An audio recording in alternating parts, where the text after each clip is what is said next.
আসসালামু আলাইকুম। সংবাদে আপনাদের সবাইকে স্বাগত জানাচ্ছি। আমি ফিরোজ তোহা। শুরুতেই আরবে কেবলস সংবাদ শিরোনাম। পুরোদমে ইরান, ইসরায়েল এবং নিরীহ ফিলিস্তিনিদের মাঝে ভয়াবহ যুদ্ধ চলছে। আর এই মুহূর্তে আমাদের হাতে এসেছে যুদ্ধের সর্বশেষ গুরুত্বপূর্ণ সবথেকে তাজা আপডেট সংবাদ। প্রথমেই জানাবো, ইসরায়েলি হামলায় ইরানের সেনাবাহিনী প্রধান নিহত।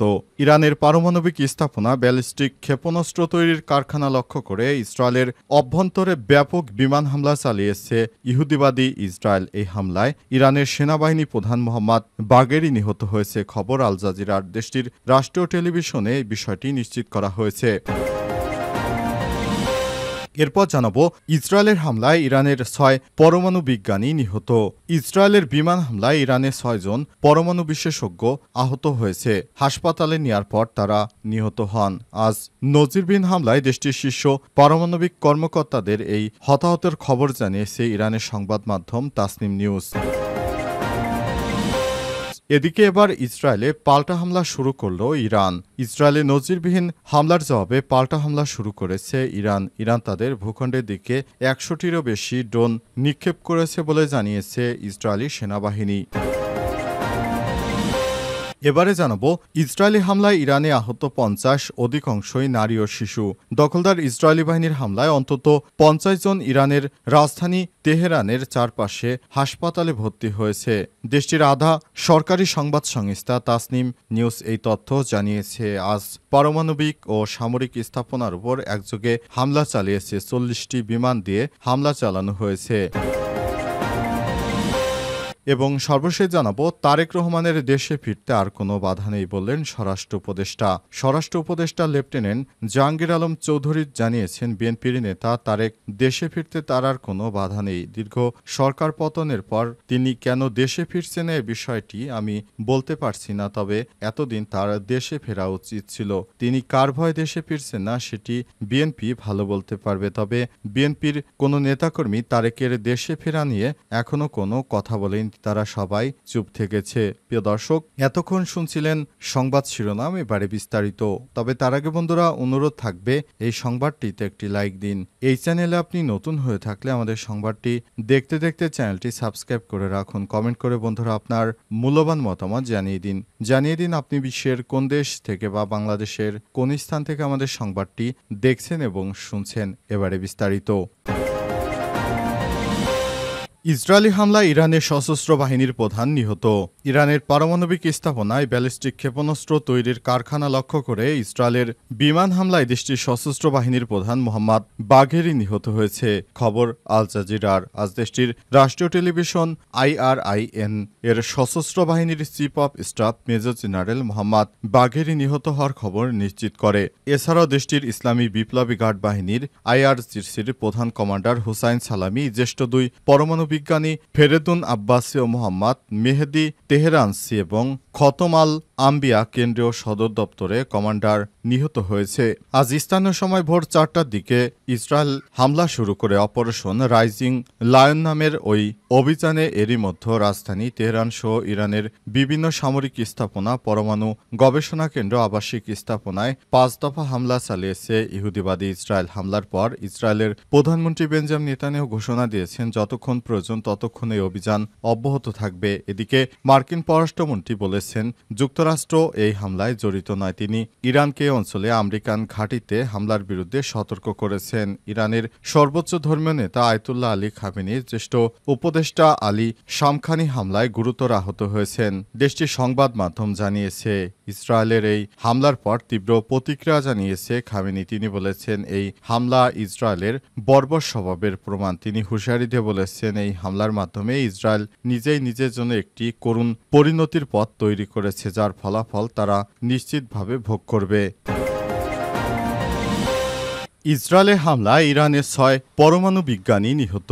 ইসরায়েলের বিমান হামলায় ইরানের 6 জন পরমাণু বিশেষজ্ঞ নিহত হয়েছে। আজ 13 জন নজিরবিহীন হামলায় দেশটির শীর্ষ পারমাণবিক কর্মকর্তাদের এই হতাহতের খবর জানিয়েছে ইরানের সংবাদ মাধ্যম তাসনিম নিউজ। ইসরায়েলের হামলায় নিহত পরমাণু বিজ্ঞানীরা হলেন আব্দুল হামিদ, আহমেদ রেজা, আমির হুসাইন, মোতালেব মোহাম্মদ, মেহেদি হাসান, ফেরেদুন আব্বাসী। এছাড়াও ইরানের সশস্ত্র বাহিনীর প্রধান মোহাম্মদ বাঘেরি, বিপ্লবী গার্ডের প্রধান হোসেন সালামি সহ দেশটির 3 শীর্ষ সামরিক কর্মকর্তা নিহতের খবর পাওয়া গেছে। ইসরায়েলের প্রধানমন্ত্রী বেঞ্জামিন নেতানিয়াহু বলেছেন, ইরানের পারমাণবিক স্থাপনা নাতানজেতে হামলা চালিয়ে বিজ্ঞানীদের লক্ষ্যবস্তু করেছে ইসরায়েল। তিনি আরও বলেছেন, যতদিন পরমাণু সক্ষমতা পুরোপুরি ধ্বংস করতে সময় লাগে ততদিন ইরানের বিরুদ্ধে অভিযান অব্যাহত থাকবে। ইরানের গণমাধ্যম আরও জানিয়েছে, পারমাণবিক সক্ষমতার অন্যতম উপাদান ইউরেনিয়াম সমৃদ্ধকরণ বন্ধ করার জন্য ইরানের সাথে যুক্তরাষ্ট্রের চলমান আলোচনার মাধ্যমে হামলা চালালো তেল আবিব। এদিকে তেহরানের প্রতিশোধমূলক ক্ষেপণাস্ত্র ড্রোন হামলার আশঙ্কায় জরুরি অবস্থা জারি করেছে ইসরায়েল। পাশাপাশি বেসামরিক নাগরিকদের নিরাপদ স্থানে সরে যাওয়ার নির্দেশ দিয়েছে তেল আবিব। জানা গেছে, নতুন করে ইরান হামলা চালাতে পারে। এবার ইসরায়েলে পাল্টা হামলা শুরু করল ইরান। ইসরায়েলে নজিরবিহীন হামলার জবাবে পাল্টা হামলা শুরু করেছে ইরান। ইরান তাদের ভূখণ্ডের দিকে 100টিরও বেশি ড্রোন নিক্ষেপ করেছে বলে জানিয়েছে ইসরায়েলি সেনাবাহিনী। মার্কিন সংবাদ মাধ্যম সিএনএন এর খবরে বলা হয়েছে, ইসরায়েল সশস্ত্র বাহিনী আইডিএফ এর মুখপাত্র এডি ডিফিন বলেছেন, গত কয়েক ঘন্টায় ইসরায়েলের দিকে শতাধিক ড্রোন নিক্ষেপ করেছে ইরান। আমাদের সমস্ত বিমান প্রতিরক্ষা ব্যবস্থা যে কোনো হুমকি প্রতিহত করার জন্য কাজ করছে। আমরা কঠিন সময়ের মধ্য দিয়ে যাচ্ছি। এর আগে শুক্রবার 13 জুন ভোরে পারমাণবিক সক্ষমতা অর্জন ঠেকাতে 200 যুদ্ধ বিমান ব্যবহার করে ইরানের পারমাণবিক স্থাপনা সহ প্রায় 100 স্থাপনা লক্ষ্য করে হামলা চালিয়েছে ইসরায়েল। বিশেষ করে ইউরেনিয়াম সমৃদ্ধকরণ অঞ্চলে হামলা চালিয়েছে ইসরায়েল। তেল আবিব এই অভিযানে নাম দিয়েছে রাইজিং লায়ন। এই হামলায় 2 পরমাণু বিজ্ঞানী এবং 3 জন শীর্ষ কমান্ডার নিহতের খবর নিশ্চিত করেছে আল জাজিরা। হামলার পরপরই তেল আবিবকে কঠোর শাস্তির হুমকি দেন ইরানের সর্বোচ্চ ধর্মীয় নেতা আয়াতুল্লাহ আলী খামেনি। তিনি একে ভোরের অপরাধ বলে আখ্যা দিয়ে জানান, ইসরায়েল শুধু সামরিক নয়, আবাসিক এলাকাও লক্ষ্যবস্তু করেছে।